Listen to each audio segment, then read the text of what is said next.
Guys, keep it going for Scott Hall, who's doing a great job hosting tonight. Mike and Rand is killing it. Lily for killing it. Alex for killing it. Appreciate you all being here. I'll be up here for a while telling you jokes, so I hope you strapped in and ready to go, guys. Ready? Thank you. Guys, this is actually going to be my last time performing here tonight. This is a very special night because I'm actually, similar to Alex, moving to Los Angeles to pursue my dreams. Yes, thank you. The next time you see me, we'll be on TV playing for the LA Lakers. Yeah. LeBron said he needs some help, and I've got really good fundamentals, guys. I can score points in the paint. It's awesome. I've actually had dreams of playing in the NBA before, but not like those types of dreams I talk about. When I mean dreams, I mean when you go to bed at night and really weird shit happens. Right? And like, just to give you an idea, I'm a lucid dreamer, so like, I can fly in my dreams, I can shoot lasers out of my hands, make animals appear out of the ground. But still in these dreams, when I'm playing for the Lakers, I'm a bench player. Right? My girl asked me how I slept, I'm like, you know what, babe, I scored 8 points in garbage time last night. Coach says if I keep hustling in practice, I'm gonna be a starter someday. I really hope so, I really do. How do we feel about Kobe Bryant in this room? Always gotta take a pulse. Very lukewarm, okay. Usually it's like some woos and some nays, but we're in the middle, which is fine. I'm not Kobe, if you don't like him, that's perfectly fine with me.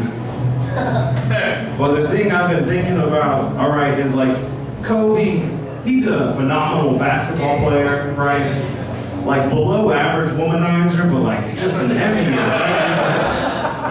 he's just great. And I've been thinking with all the celebrity deaths that have been going on this year, like when Kobe dies, people are gonna go crazy, right? All the NBA fans are gonna be sad, all of Los Angeles is gonna be sad, and then we're gonna get this one time only, very rare headline that just reads, Kobe Bryant passes.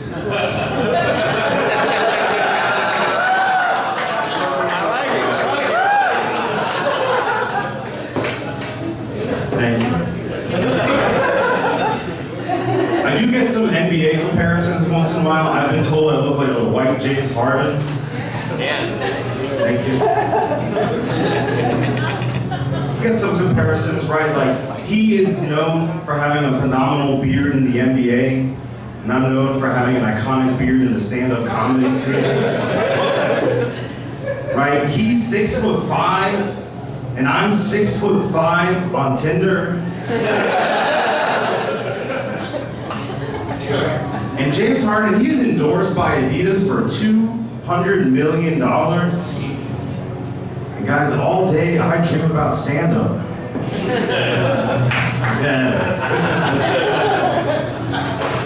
The thing about having a beard though, it's not always amazing.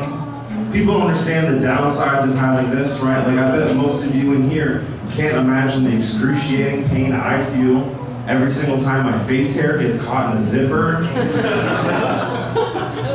Like it hurts so much that I actually had to like stop going down on my girlfriend until she takes her pants off, right? Like no more tongue through the zipper action for this guy. It's like another flap I gotta go through, you know? There's already enough of those down there.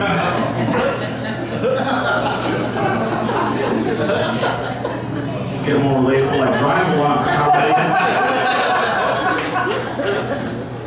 Right, and every time I go to a different place, I always try to like sample the local fare, you know, get a little taste of the life there. I was in Baltimore recently where I tried the crabs. It was very good, I recommend it. But last weekend I was in West Virginia where I tried the chlamydia. Not nearly as good. What's Tysons? What are we the HPV crowd? Is that ours? Oh man. One thing I can't stand about driving is how are there only is there only one yield sign that exists when there's two very distinct situations we have to deal with as drivers, right? You either get the like, you know, if you want to, you can just go whenever you want to go. It's gonna be a right turn lane up ahead anyways, you know, take your time, baby, take your time. Or you're gonna die. You'll instantly die. The semi is not gonna stop for you. But then the other one's like, pull out your phone while you're thinking about merge. Play that song you heard on the radio. And if you can't do that, go on Amazon, get yourself a Bluetooth. You have time for that, right? Or your parent or your kids are gonna grow up without a father. That's the other alternative. It's a new one, guys. I got potential though. You guys also hate yields. That's good. It's good to know about the people. My favorite time to drive though is when it's raining. Right, because it's the only time I can actually feel relaxed because the cops can't see my expired inspection sticker. Right, I should have got that shit renewed 2 years ago, guys. But when it's raining, it's like everybody passed. It's fantastic. But I did get pulled over recently because I was driving during the daytime, which is my fault. Should have taken that risk. Right? And I'm nervous because I'm getting pulled over in Vienna, which is just around the corner, and Vienna cops are assholes. I've had friends who have gotten DUIs in their driveway before.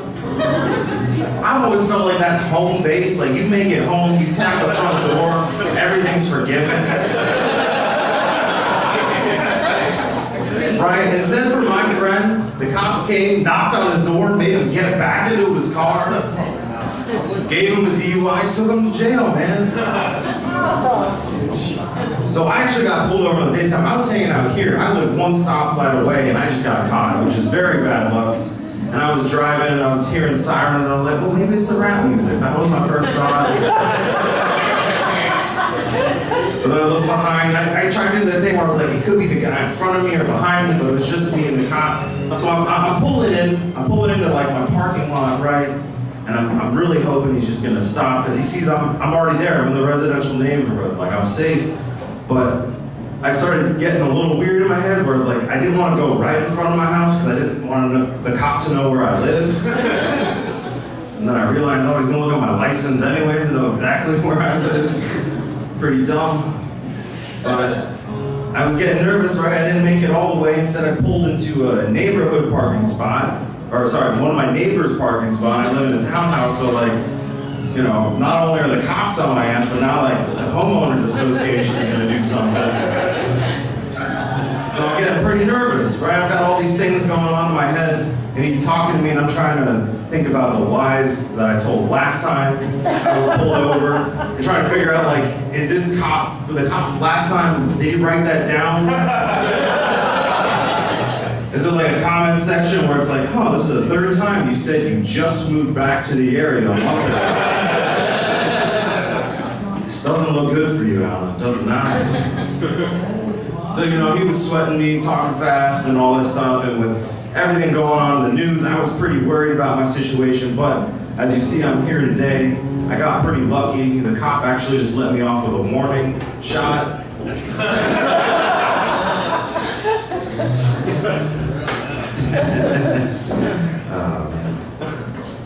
I put on a lot of weight this past year, which is fine. I'm okay with it now, but it's hard to dress myself because no matter what shirt I pick out of my wardrobe, everyone can see my nipples. But I want you all to know that my nipples can see all of you too. And they're saying stop staring, it's rude, it's inappropriate, knock it off. No, but I recently went to a doctor, got insurance, which is great if you're a comedian. That's the number one achievement you can make is getting insurance. And so I went to this doctor, and for the first time, we had never met each other, and she sits me down, she goes, Allan, from these measurements I'm taking, looking at these charts over here, I just have to let you know that you fall in the range of being technically an obese man. Which I thought was pretty hurtful, because like I said, this is the first time I've met this person. So I let her know that she looked a lot prettier in her WebMD profile picture. Right? I think I'm the first person who's ever been catfished by a doctor before. I think she sprung for the Adobe Photoshop Premiere guy. That's what it was. And you understand, I took her out in particular because she was attractive. because I use this app called ZocDoc, which is pretty much like the Tinder for doctors, right? They all have the same qualifications, so you just swipe, you see something you like, and you make an appointment like that. And I just had this idea. I was like, you know what? Like, I'm getting older. I need to find myself a doctor that's so hot, so attractive that I can be excited for my yearly prostate exam. Right? Like year one, I walk in, she's like, oh, Allan, you seem kind of young to be doing this. I'm like, man, I'm just trying to be safe. If there's any problems, we can address this now. She tells me I'm brave, and who knows what happens next, right? But in year two, we've already established a rapport, we already know each other a little better. I walk in, she's like, oh, Allan, it's time to assume the position. I'm like, all right, that's what a professional would say. So I'm getting comfortable, right? I've dropped everything, and she's like, all right, Allan, are you ready? I'm like, yeah, baby, 3 fingers this time, let's do this.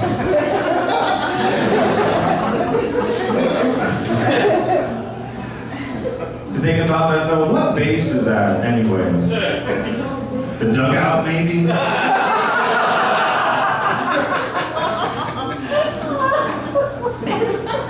You're great, by the way. I've been trying to lose some weight though. I've actually been doing the vegan thing for about 24 hours now. It's working, guys. I feel great. Like, I feel like I'm better than everyone in this room. So I highly recommend it. Vegans need a lot of help in their campaigning though, right? Like, what's one thing? They don't name their products in a catchy way that makes you want to taste them, right? Like, have you ever had that like fake chicken soy stuff taste terrible? Like, why are they not just calling that chicken pretenders?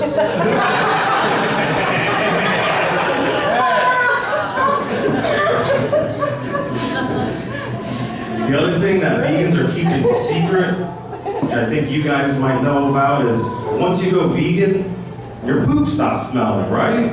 She nodded. She knows. What you don't understand, like, the potential of that. Like, I save like at least $30 on Febreze every year.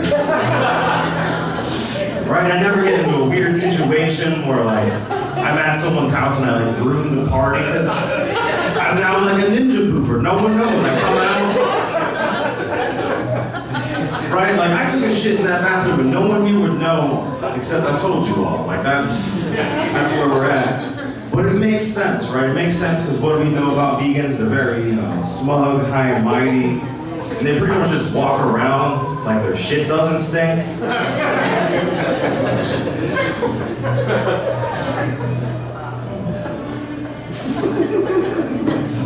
Did the online dating thing. Because, like, at some point you just run out of friends to sleep with, am I right, guys? Like, at some point it's like, and I'm not gonna make new friends, so I did the online dating, which was fine.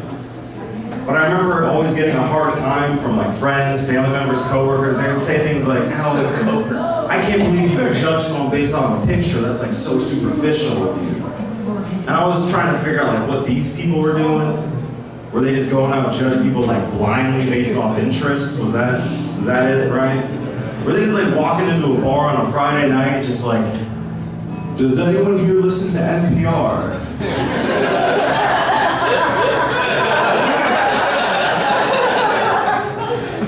I really care about environmental and economic sustainability. I'm a Sagittarius, so fuck no Scorpios, all right? Those are my requirements. Holler at it. One of the tough things about doing the superficial online dating, as I was doing it, I was also losing my hair at the same time, which meant I had to give up my favorite thing in the dating game, which is tall women, because they would know. Right, but I'm like 6'2" or 6'5" on Tinder, but like, I could date a 5'2" girl and she would have no idea. Right, I just walk like this everywhere I go. She can't see the back of my head. It's fine until like that one time I mess up, I screw up, I like go down on her during the daytime and just hit with that mixed emotions of pleasure and disappointment at the same time. You guys know this? Right, and like I could never tell if like she was putting her hand on my head because she loved it or covering the bald spot. Like, I'm not sure, Sarah, I'm not sure. I'm happy to not be casually dating anymore because this was the hardest time of year to do it, right? Wintertime, you get sick, you miss out on a couple weeks and the whole game is different. Right, I remember there was this one girl who I really liked. I got sick, I got the flu, I was bad for like 2 weeks. I came back and I was like, hey girl, I'm finally better now. Let's go to that museum you always wanted to go to. And she hit me back with, oh my God, I would love to, but I'm married now. It's like, damn, people moving fast. But I did do some research. I was trying to figure out ways to stay healthy, and I kept reading articles over and over again about how tea, if you drink a lot of tea, the antioxidants will make you healthy and you won't get sick, you won't get all these viruses and these germs.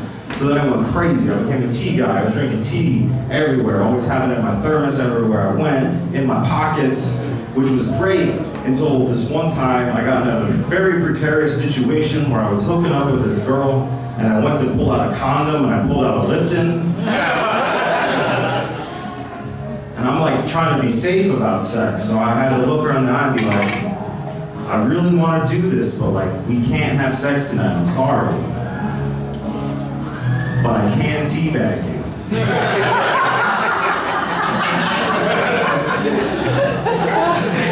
Oh, man. I think cards are stupid, right? Especially Valentine's Day. Last year I was trying to figure out what card to get my girlfriend for Valentine's Day, so I decided to give her my V card.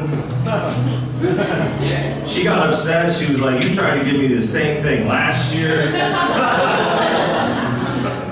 And the seal was definitely damaged and broken into, so it doesn't count. My girlfriend and I would like to do gag gifts for the holidays, right? So for this Valentine's Day, I'm really looking forward to this blowjob.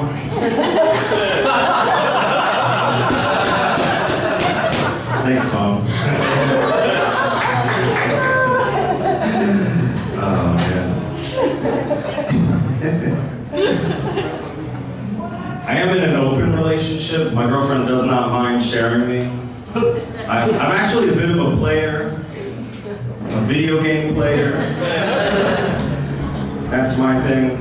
And now that I do video games a lot, during the day or nighttime when I'm not doing this, sometimes I get in a little bit of trouble, right? I have my headset on, my girlfriend will say a couple things to me, I'll be talking to them, talking to her, and things get messed up, right? Like the other day she got mad at me as she was leaving, she wanted to kiss goodbye, which is fine, but I'm trying to save the world, I got some more important things to do, no offense. But at least I let out, as she was leaving, at least I let out, at least a courtesy, I love you. And then she didn't say anything back. But the guy in my headset was like, I love you too, man. The way you came across the map and saved my life when I was down, that's not love, I don't know what is, brother.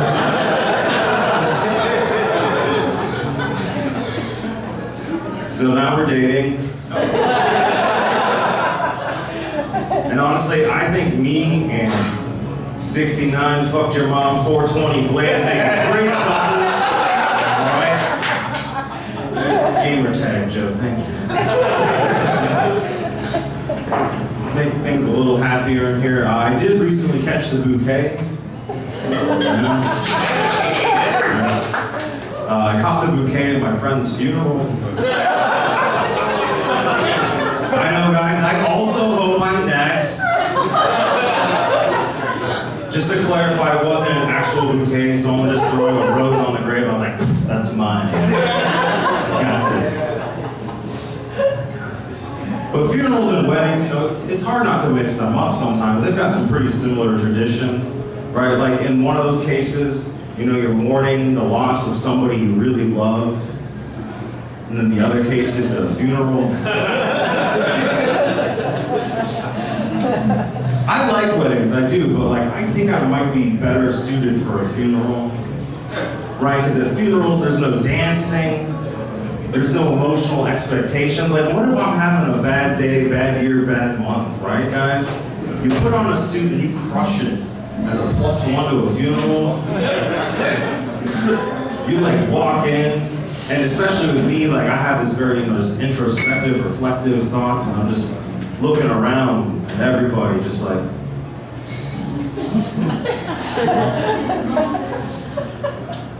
You know, like that Allan guy? When he says my condolences, he means it. My friend who passed, his name was Paul. So obviously I was one of the pallbearers. I was a little worried about it, right? Because Paul's a heavy guy and I haven't been to a gym in a couple of years. But I'm happy to report that I was able to find my form and really complete that deadlift.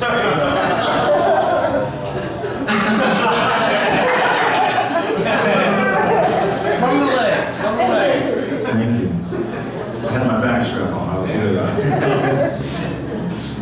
Oh man, I do think, you know, being bald can be hard sometimes, right? And I've been thinking about this, like I don't want my kids to have to go through the same things I did without being a little more prepared. So I've decided that I'm gonna get them pet rabbits when they're in middle school, help them cope, right? That way, by the time they hit high school, they've already dealt with hair loss. Oh my God.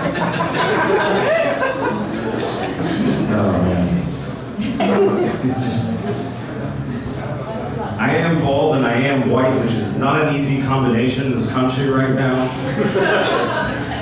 Right, like especially living in this area or going to DC, and people just assume these things. They scowl at me, they're like, look at that Nazi sympathizer, skinhead, I bet he supports the alt-right movement, all that stuff. But like, to be completely honest, guys, they're not 100% off base. Because I do actually blame the Jews for like all of my problems. But that's because they're my parents. It's a little different, right? That's like two very specific Jews, not like all of them. It's not completely right. I did forget my uncle and cousin and grandma. It's like 5.5 just really manipulative, neurotic Jews. It's tough, man. I do have a Jewish mother, obviously. And think about Jewish moms as they're like very critical people. But if you try to say anything back, they're super sensitive, they might cry about it. I think Jewish mothers were the first comedians, guys. That's what I think. No, my mom's a wonderful person, very caring. Anytime I'm sick, she makes me really good chicken soup, which tastes a lot like chicken soup, but comes with a side of hourly phone calls to see if I'm having enough liquids. And to get an update on all the colors of the liquids as they're coming out of my body. And to get an update on when are they gonna finally see a grandson. Because that window was closing, it's the least I could do.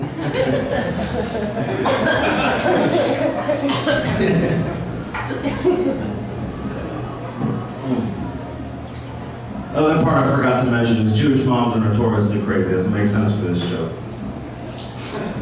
So I was dating this girl, and her mom, 5 times crazier than my mom, right? So I was like, hey, you know, your mom's like kind of like a Jewish mom. And then she got upset. She was like, how could you ever call me my mom something so terrible? And then I was like, oh shit, now I'm offended because you got offended. And then we lived like unhappily ever after, guys. The relationship ended very soon. But I feel like, you know, I shouldn't have been too surprised, right? She had blonde hair, blue eyes, and a blonde, like Hitler mustache. And I should have seen signs, I should have, because they were there, they were everywhere, like, including her front yard, just said, no Jews allowed. Oh, man. I knew things weren't gonna work out though, early on in the relationship when she saw that I was smoking marijuana, and she got very upset. She was like, I'm not gonna date a pothead. And I was like, whoa. That's our word. I smoke weed. I can call my other friends that smoke weed potheads, and that's okay. If I'm like, Greg's a pothead, I mean, he's a chill, cool guy. He knows how to have a good time. When you're like, Greg's a pothead, he means like a lazy degenerate. That's not fair at all. She didn't budge though. She didn't agree with my logic. She was like, I'm giving you an ultimatum. It's like, you do the pot or you do me.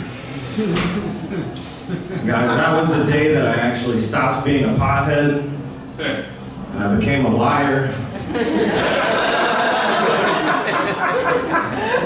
Sometimes I would wake up, lie a little in the morning. If I'm stressed in the middle of the day, I might just do a quick lie or lie before I go to bed. It was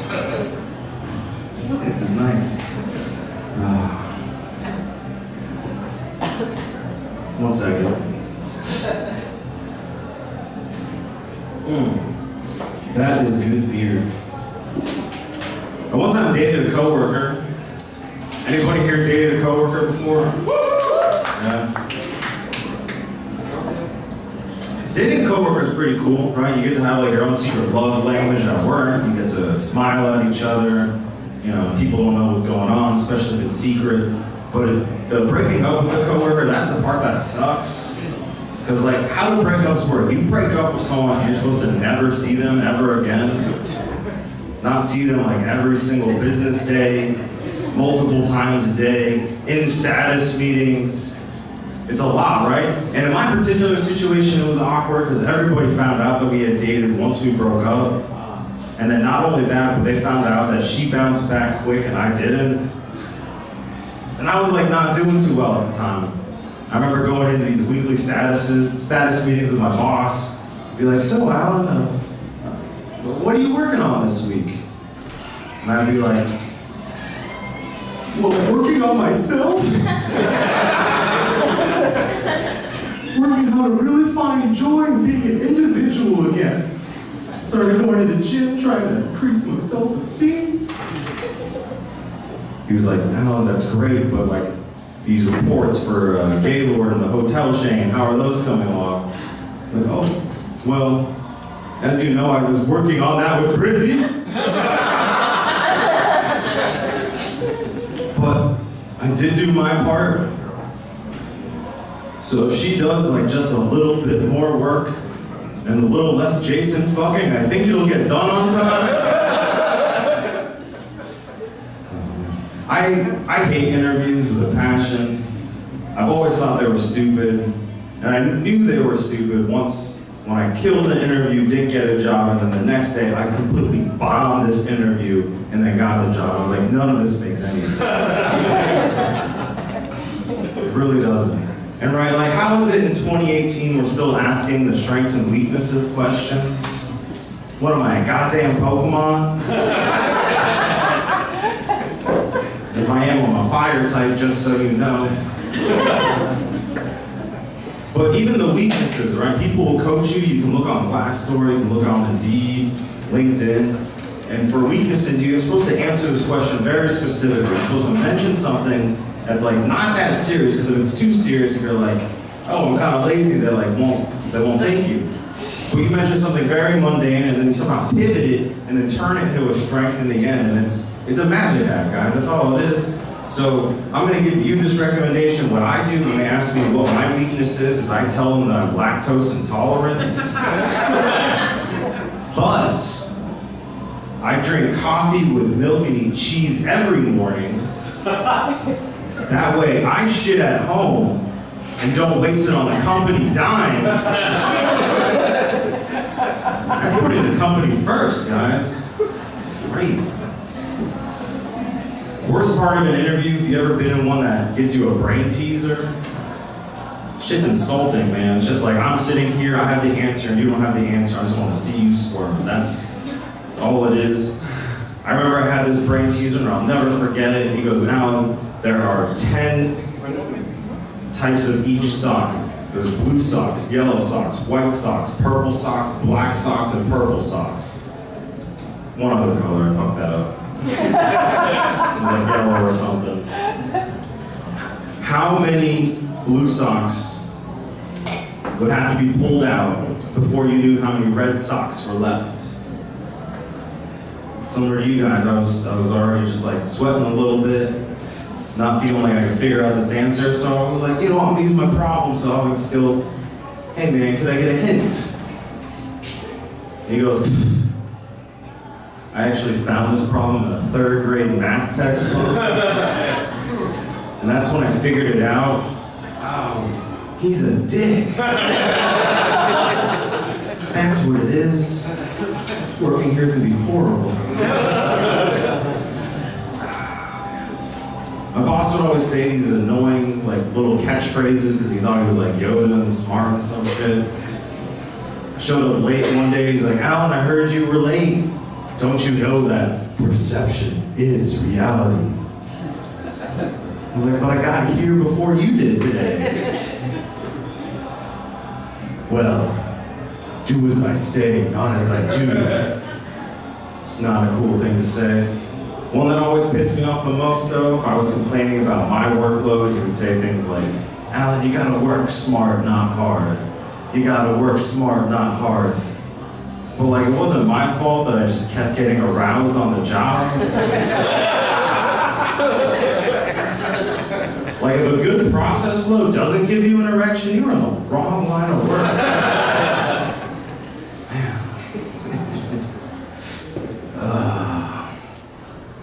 My boss was Catholic, and he would always try to guilt me when I said I had too much of a workload. But like, I grew up with Jewish guilt. Like, I've been getting guilted since before I was born. You don't understand, like, my mom was pregnant and she was like, look, Allan, look. I give you food, water, shelter, for free in a good location. The least you could do is not make me vomit every morning. Stop kicking me. Right? So I would just have to be like, no, like I can't do that. But I mean, you know how Catholics are. They're like really bad at taking no for an answer.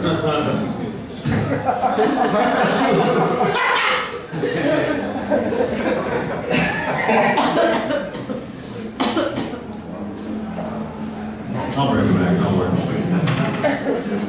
Catholics and Jews, though, we are pretty similar, right? We've got a lot of the same traditions, right? Like when a Catholic boy becomes 13, he goes to like confirmation, right? He starts that relationship with God. And when you're Jewish and a boy turns 13, you start therapy. That's our thing. Be honest, guys, I'm not making as much money as I used to because I'm doing this, and I can't afford therapy anymore. I can't. But it makes me really miss my therapist, because my therapist was like beautiful, smart, and supportive, and I loved hanging out with this woman because all we did was talk about me. And she was a lot cheaper than some shitty dates I've been on. Right? That copay wasn't bad. It wasn't at the time. Not too bad. One thing about therapy, though, it made me realize that my relationship with Judaism is like very complicated. Right? Because like on one hand, like I find Holocaust jokes to be just really offensive and mean and distasteful. But I'll laugh if I write them. Right, like I actually had to stop going to Jewish singles events because I couldn't handle like the power trip, the ego trip it gave me. Right, because like in the Gentile world, like I was doing okay, not too bad. But you put me in a room full of Jews and maybe I'm like a 6 million.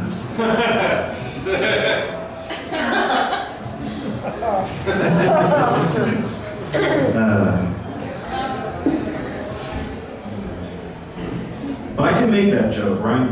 Right. I can, it's part of my birthday. Yeah, my mom co-signed it. Because we understand there's like a difference between the jokes and the oppression, right? And as Jews, we've had to deal with a lot of shit. We've had to deal with like the Holocaust, the Pittsburgh shootings, and like every single Adam Sandler movie for the past 15 years.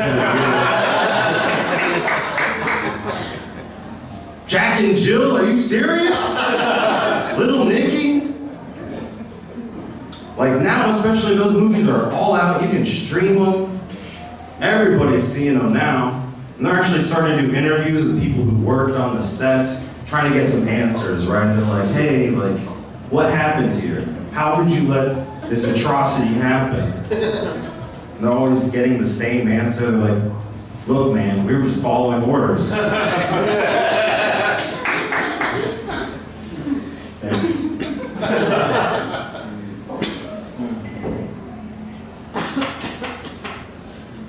Everybody doing all right still? I have been thinking about white supremacy a lot. And I think I figured out the root cause. Hear me out. Like, I think a lot of it comes down to white balding. Right? Because like every single minority group balds better than white people do. You got black bald, which is sexy, like an R&B singer or a model. You got Asian bald, it's a Buddha, very zenful, full of wisdom. But white bald like me, just gigantic baby. Right, you lose your hair in the Benjamin Button, it just starts right away, guys, it's messed up. But thinking about it though, I think French people are the most racist, because they're like the whitest of the white people. And in France, they particularly hate Muslims. That's their thing that they're going with. And I was reading that right now they're actually trying to ban people from wearing burqas in public. And I don't know if it's my compromising nature, but like, why not instead of banning burqas, why don't we just tax them? You know, like a cover charge?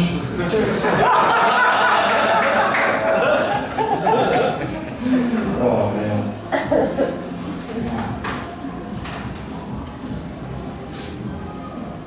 I was talking about my family earlier. My cousin and I are very different. He's like half my age, half my height, kind of a bully, has ADHD, always bouncing off the walls. Like, how's that saying go? Like, I just don't think we're cut from the same rabbi.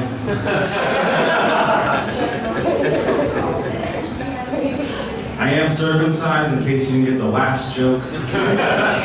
This was a big year for me, guys. This was the year where I finally decided to do it. I finally decided to name my penis. It's a big decision. And I had to name it something that would make sense, right? I had to take, I couldn't just call it Chuck and be like, why is it Chuck? I wouldn't have a good answer. So I decided to take, the things that are important to me. I was like, all right, so my name is Allan, and I'm Jewish, so I decided to, call it Woody Allen. My girlfriend hates the name. She's like, stop calling it Woody Allen, stop it. I'm like, look, if you don't stop complaining right now, we are getting in the car tonight, and we are taking you back to the orphanage. Oh.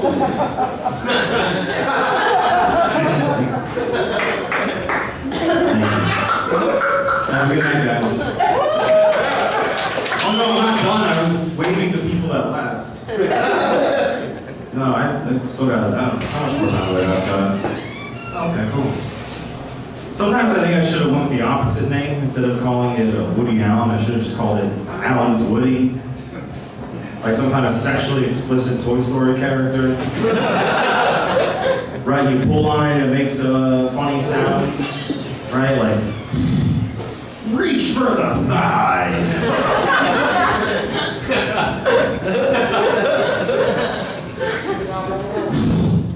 There's a snake in my boobs.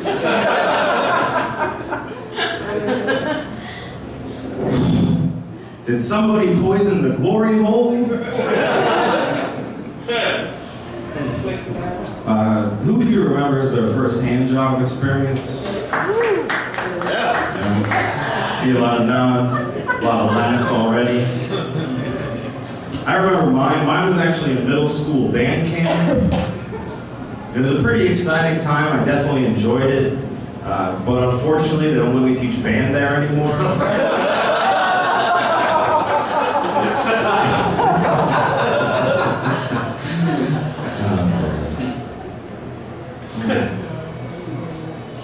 My grandma was an interesting person, right?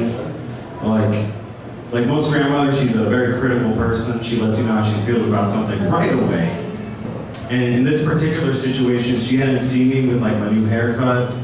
She was like used to the comb over Allan, not the American History X Allan. Because she's my grandma, she let me know she felt about it like right away. Right, I remember walking in the door, visiting her, and she was just like, no, my beautiful baby grandson. You look like a rabbi that left the temple to join a biker gang.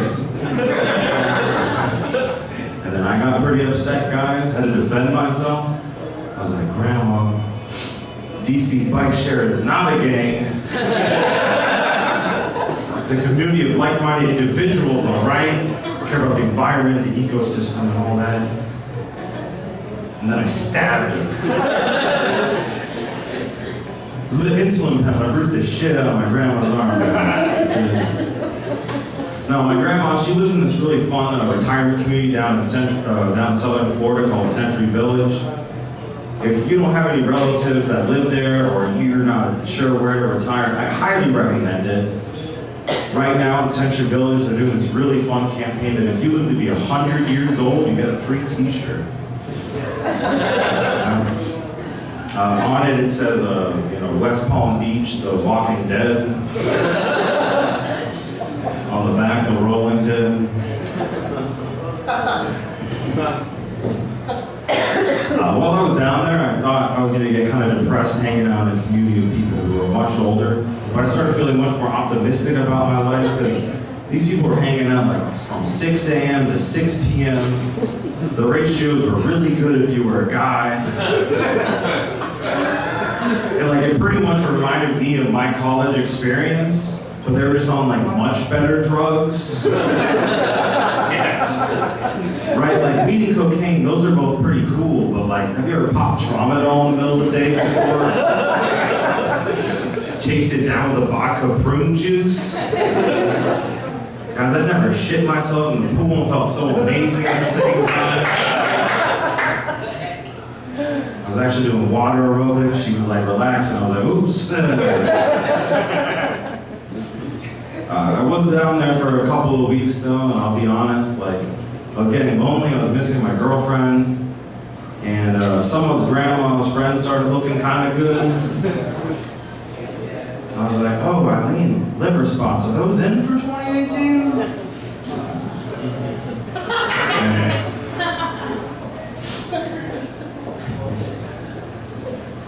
Happy night.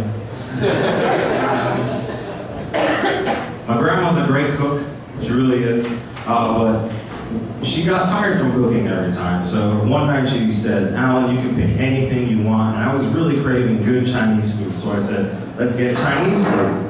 And then she said, I can't get Chinese food. The food's no good. Last time the Chinaman ripped me off. Which I thought was really messed up, right? Because like, how can you have, one experience with a group of food and then just blow off that entire genre of food? Like, I think Grandma might be just a little bit racist.